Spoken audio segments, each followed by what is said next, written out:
Assalamualaikum warahmatullahi wabarakatuh. Puji syukur kita panjatkan kehadirat Allah Subhanahu wa Ta'ala yang telah memberikan kita kesempatan untuk mempelajari dan memahami sejarah. Sejarah adalah cermin perjalanan umat manusia, termasuk perjalanan umat Islam pada masa awalnya. Dalam konteks ini, penulisan sejarah memiliki peranan yang sangat penting, tidak hanya sebagai catatan peristiwa, tetapi juga sebagai sarana untuk memahami nilai-nilai budaya dan tradisi yang membentuk identitas umat Islam. Pada kesempatan ini, kami mempersembahkan presentasi tentang 3 aliran penulisan sejarah pada masa awal Islam. Dalam presentasi ini, kami akan membahas 3 aliran utama, yang pertama sejarah tradisional, yang kedua sejarah kritis, dan yang ketiga sejarah sosial. Setiap aliran memiliki karakteristik dan fokus yang unik, serta memberikan kontribusi yang berbeda dalam memahami perjalanan sejarah Islam. Kami mengucapkan terima kasih kepada Bapak Dr. Haji Wahyu Iryana MAG selaku dosen pengampu mata kuliah pengantar studi Islam yang telah memberikan bimbingan dan arahan dalam menyusun presentasi ini. Semoga presentasi ini dapat memberikan wawasan dan pemahaman yang lebih mendalam tentang penulisan sejarah awal Islam. Historiografi Islam awal dibagi menjadi 3 mazhab. Yang pertama Yaman, yang kedua Madinah, dan yang ketiga Irak. Aliran Yaman. Riwayat-riwayat tentang Yaman di masa silam kebanyakan dalam bentuk hikayat, al-qasas atau biasa disebut dengan cerita. Sebagaimana al-ayam di kalangan Arab Utara, isinya adalah cerita-cerita khayal dan dongeng-dongeng kesukaan. Aliran ini merupakan kelanjutan dari corak sejarah sebelum Islam. Penulisannya dapat dikaitkan dengan riwayat sejarah atau novel sejarah. Oleh karena itu, para sejarah tidak menilai hikayat-hikayat itu sebagai memiliki nilai historis. Ada 3 tokoh aliran Yaman. Yang pertama, Ka'ab al-Ahbar Yaman. Nama lengkapnya adalah Abu Ishaq Ka'ab al-Ahbar.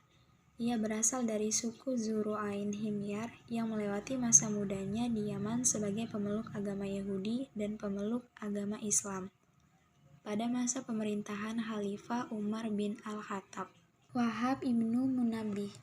Ia lahir pada tahun 34 Hijriyah. Ia juga meriwayatkan sejarah bangsa Arab pra-Islam, bangsa-bangsa bukan Arab, terutama yang bersumber dari kitab-kitab suci Yahudi dan Nasrani. Ibnu Syariah al-Jurhumi. Ia hidup di 2 masa, yakni masa pra-Islam dan masa Islam. Ia tidak mendapatkan penghargaan di negerinya, walaupun ia pernah ikut dalam Perang Dahis.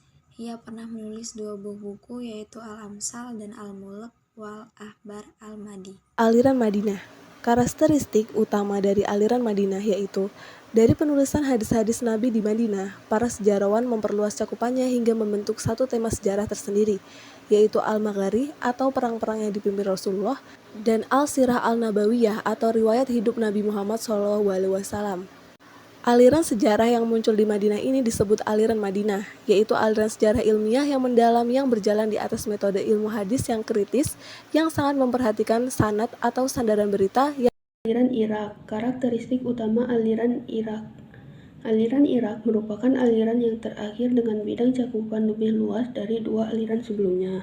Langkah pertama yang sangat menentukan perkembangan penulisan sejarah di Irak yang dilakukan oleh bangsa Arab adalah pembukuan tradisi lisan. Hal itu dilakukan pertama kali oleh Ubaidullah ibnu Abi Rafi, sekretaris Ali ibnu Abi Thalib ketika menjalankan kekhalifahannya di Kufa. Kesimpulannya, 3 aliran penulisan otentik pada masa awal Islam, Yaman, Madinah, dan Irak, mewakili pendekatan yang jelas dalam melaporkan sejarah, yang masing-masing dibentuk oleh latar sosial dan mentalnya. Mazhab Yaman sangat condong pada konvensi verbal dan narasi, sering mencampurkan mitos dengan sejarah, sehingga kurang dapat diandalkan dari sudut pandang aslinya.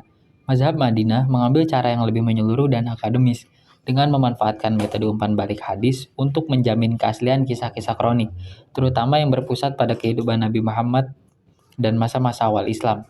Pada akhirnya, mazhab Irak memperluas cakupan penulisan kronik untuk mencakup kemajuan masyarakat yang lebih luas, menekankan dokumentasi tertulis dan strategi yang lebih objektif dan logis. Perbedaan-perbedaan ini menguraikan kemajuan historiografi Islam dan konvensi cerita menjadi pengajaran yang lebih teratur dan berdasarkan fakta, menyoroti berbagai dampak yang membentuk sejarah Islam awal.